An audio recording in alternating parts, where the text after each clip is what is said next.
How to create subscribe link for your YouTube channel.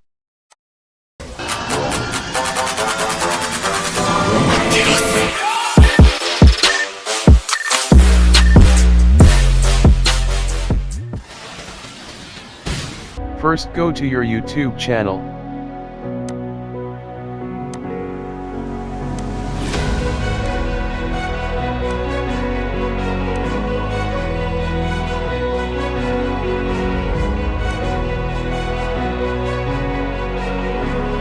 Click the URL.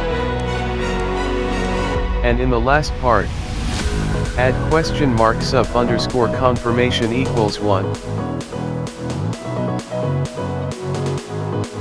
And copy the URL.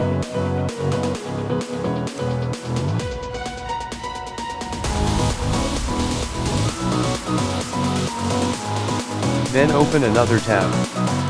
And search for any URL shortener.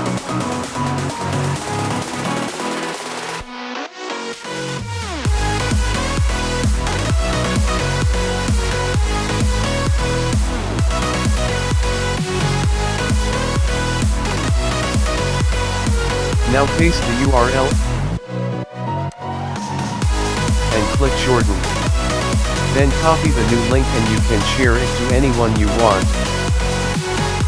Now here's a preview if someone clicks the link you shared. They will redirect it to your channel with a subscribe button prompt. If they'll click subscribe, they will automatically subscribe to your channel.